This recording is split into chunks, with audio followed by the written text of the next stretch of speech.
पूर्वा 345। गोंदों को फूल माला दान।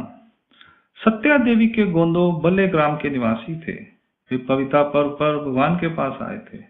वे अपने मन में सोचते रहते थे कि भगवान के गले में समर्पित फूलों का हार बहुत ही सुंदर लगता है। यदि भगवान अपने गले का हार कभी उसे प्रसन्न होकर दे दें तो कितना अच्छा हो। हमेशा ही वे मनोरथ करते रहते थे। एक दिन भगवान प्रातःकाल का पूजा शुरू हो जाने के बाद आंगन में आसन पर विराजमान थे।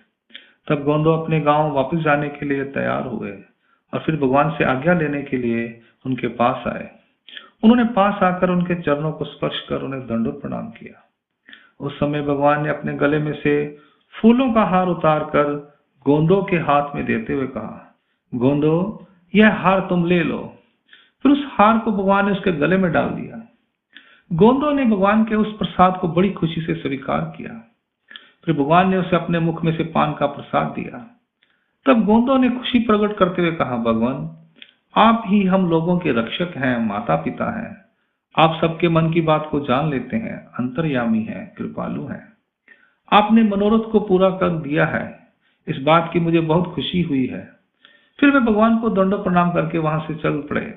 फिर वे गांव जाकर वे फूलों का हार सबको दिखाते हुए कहने लगे कि यह हार भगवान ने उन्हें प्रसन्न होकर दिया है। लीला का हेतु। भगवान अंतर्यामी है, अतः उन्होंने गोंदो के मन के मनोरथ को जानकर उसे प्रसन्न होकर फूलों का हार प्रदान किया। इसमें प्रमुख रूप से परमेश्वर की अवर शक्ति का कार्य है। फिर भगवान ने प्रसन्न होकर उसे जो पान का प्रसाद दिया उसमें कृपा शक्ति का कार्य है, जो पर शक्ति के अंतर्गत आती है। अंक लीला क्रमांक पूर्वा 345 संपूर्ण होती है। लीला क्रमांक पूर्वा 346। आबाइसा द्वारा नजर उतरवाना। एक बार महालक्ष्मी के मंदिर में बहुत बड़ा उत्सव संपन्न हुआ। उन दिनों वहां पर बाहर से बहुत से भक्त लोग वहां आए हुए थे। भीड़ बहुत थी। वहां आने वाले सभी लोगों को यह पहले ही मालूम था कि सर्वज्ञ श्री चक्र स्वामी आजकल यहाँ पर ही हैं। अतः वे सभी लोग इधर भगवान के दर्शनार्थ आने लगे।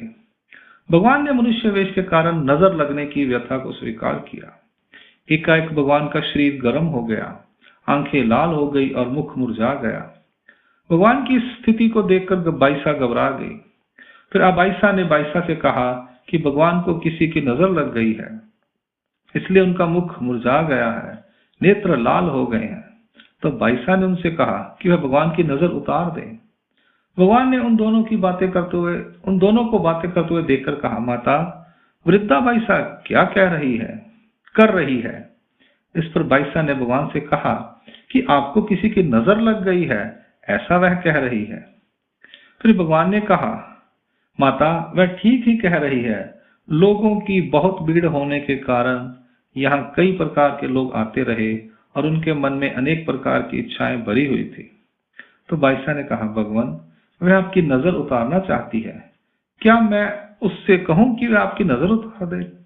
फिर भगवान ने कहा, माता, ठीक है, वह बाल बच्चों वाली माँ है, नजर उतारना तो अवश्य जानती होगी। फिर अबाइसा ने नजर उतारने की तैयारी शुरू कर दी। वह 7 घरों से लकड़ी के खंभों पर पड़ी मिट्टी को इकट्ठा करके ले आई, हल्दी की गांठ ली और हल्दी के चूरे से एक छोटी सी गुड़िया बनाई, झाड़ू के तिनके लिए और कुछ बिनोले दी। इन सब वस्तुओं को हाथ में लेकर भगवान के सिर पर चारों ओर घुमाकर नजर उतारी और उन सब वस्तुओं को हाथ में लेकर बाहर चौराहे पर फेंक आई। हल्दी से नजर उतारने पर भगवान ने व्यथा की प्रवृत्ति को स्वस्थ कर लिया और उनका श्रीमुख पहले जैसा ही ओजस्वी और दैदीप्यमान होकर चमकने लगा।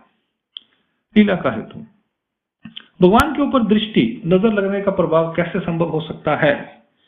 इसका उत्तर है, वैसे तो परमेश्वर वस्तु पर नजर लगने का प्रभाव संभव नहीं है, पर जब परमेश्वर अपनी प्रवृत्ति से उसे स्वीकार करते हैं तो यह संभव होता है। अगला प्रश्न, फिर अबाइसा द्वारा नजर उतारने पर कैसे ठीक हो गया? उत्तर, उसे भी भगवान ने स्वयं स्वीकार किया था।